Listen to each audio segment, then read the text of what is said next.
உலக மக்கள் எல்லோருக்கும் வணக்கம். இது உங்கள் அம்பிகை ஜோதிடம். நான் உங்கள் ஜி கோபால் பேசுகிறேன். இன்னைக்கு பேசக்கூடிய பலன் என்ன அப்படின்னா, செவ்வாய் பகவானின் பெயர்ச்சி. இந்த செவ்வாய் பகவானின் பெயர்ச்சி ஆகப்பட்டது மிதுன ராசிக்காரங்களாகிய உங்களுக்கு எப்படி இருக்கும் அப்படிங்கிறதா இப்போ இந்த பதிவில் விளக்கமாக சொல்ல போகிறோம்.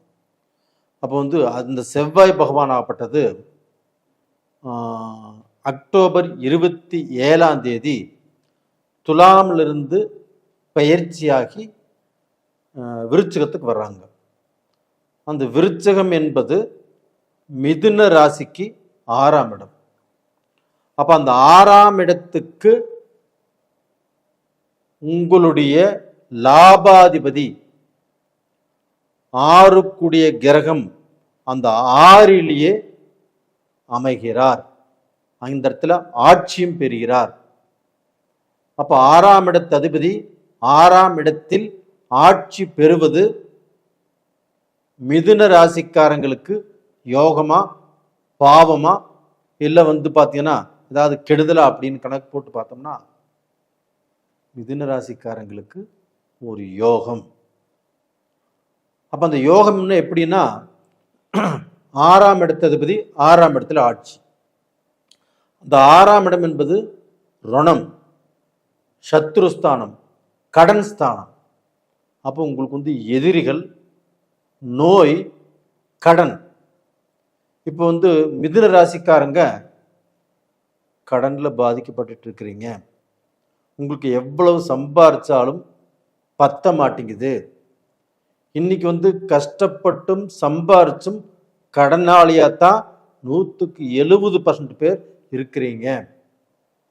அதுபோக ஒரு சிலர் ஆகப்பட்டது நோய், மருத்துவம் பார்த்துட்டு இருக்கிறீங்க. அதுக்கு எவ்வளவோ செலவு பண்ணியுமே அது தீராமல் இருக்குது. தீர்ந்ததாக இருந்தாலும் அதற்கு பெரிய செலவு.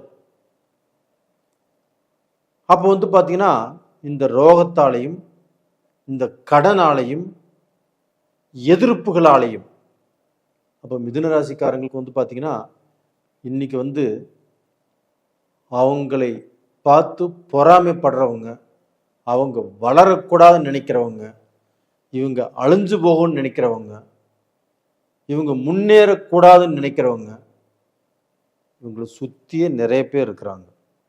ஆனால் மிதுன ராசிக்காரர்கள் எத்தனை எதிர்ப்புகள் இருந்தாலும் போட்டி பொறாமை இருந்தாலும் இவங்க கிட்ட இருந்து நாம் நல்ல முறையாக சம்பாரித்து நல்ல முறையில் வாழ்ந்து காட்டணும் அப்படிங்கிற வெறியோடு தான் நீங்கள் பாடுபட்டு இருக்கிறீங்க. எனக்கு உண்மை எனக்கு தெரிகிறது. அப்போ அந்த வெறி நம்மளுக்கு பார்த்தீங்கன்னா ஒரு நல்ல முன்னேற்றத்தை கொடுக்குமா, நம்மளுடைய கஷ்டம் தீருமா, நம்மளுடைய பிரச்சனைக்கு வழி கிடைக்குமா அப்படின்னா இந்த பீரியட்ல இந்த 6ஆம் இடத்தில் செவ்வாய் ஆட்சியா இருக்கிறாங்க. இது ஃபர்ஸ்ட் பாயிண்ட் என்னன்னா, உங்களுக்கு எதிரிகள் கண்டிப்பாக எதிரிகளை துவம்சம் பண்ணிடும். உங்களுக்கு எதிர்ப்பே இருக்காது. உங்களை எதிர்க்க வந்தவர்களும் தலதரிச்சு போயிடுவாங்க. அப்போ அந்த எதிரிகள்னால பயம் இல்லாமல், எதிரிகள் வந்தாலும் உங்களை ஒண்ணுமே அசைக்க முடியாது. அந்த மாதிரி பொசிஷன்ல இப்ப நீங்க இருக்கிறீங்க. அதனால எதற்கும் பயப்படாதீங்க. அது போக இந்த பீரியட்ல நீங்க உழைக்கலாம். அந்த உழைப்பு ஒட்டும். நீங்க தொழில் பண்ணலாம். அந்த தொழில்ல மேன்மை அடைவீங்க. அந்த தொழிலில் பார்த்தீங்கன்னா நீங்கள் எதிர்பார்த்த லாபம் கிடைக்கும். ஒருத்தர் பார்க்கணும், சந்திக்கணும், அவங்கள பேசணும், அந்த கான்ட்ராக்ட் வாங்கணும், அந்த பிஸ்னஸ் நமக்கு ஒர்க் அவுட் ஆகணும் அப்படி நீங்கள் நினச்சாலும் கண்டிப்பாக உங்களுக்கு ஒர்க் அவுட் ஆகும். அது போக வேலையிலையுமே ஒரு நல்ல பொசிஷனுக்கு வருவீங்க.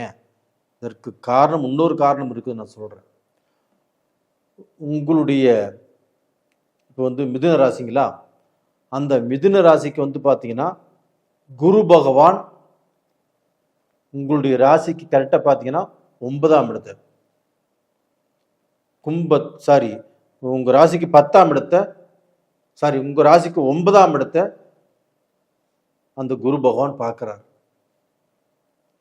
அப்போ அந்த குரு பகவான் வந்து அந்த பாக்கியஸ்தானத்தை குரு பார்க்கறதுனால கண்டிப்பாக உங்களுக்கு வந்து பார்த்தீங்கன்னா நல்லது நடக்கும்.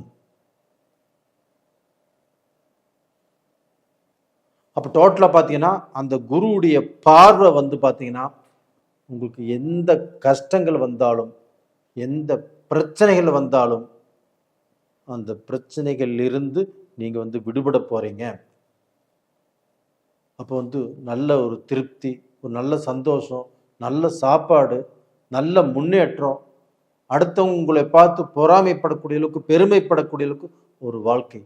இது வந்து பார்த்தீங்கன்னா இந்த 1.5 மாத காலங்கள் இந்த செவ்வாய் பகவானுடைய பயிற்சி, அதுபோக அந்த குரு பயிற்சியும் இருக்குது உங்களுக்கு. தயவு செய்து தைரியமாக பாடுபடுங்கள். இந்த பீரியடில் நீங்கள் நல்ல பொசிஷனுக்கு வருவீங்க, இது உறுதி. அது போக நிறைய பேர் என்னுடைய வீடியோ பார்க்குறீங்க, லைக் பண்ணுறீங்க, சப்ஸ்கிரைப் பண்ணுறீங்க, உங்களுடைய ஜாதகத்தில் அனுப்பிச்சி வைக்கிறீங்க. உங்களுக்கு என்னுடைய மனமார்ந்த நன்றிகளும் கூட. இது வந்து கோல்சார பலன். உங்கள் ஜாதகத்தில் எப்படி இருக்குது அப்படிங்கிறத நீங்கள் ஒரு முறை பார்த்துக்கிறது நல்லது. உங்களுக்கு தெரிஞ்ச ஜோசி இருந்தால் பாருங்கள், இல்லை உங்கள் குடும்ப ஜோசி இருந்தாலும் பாருங்கள்.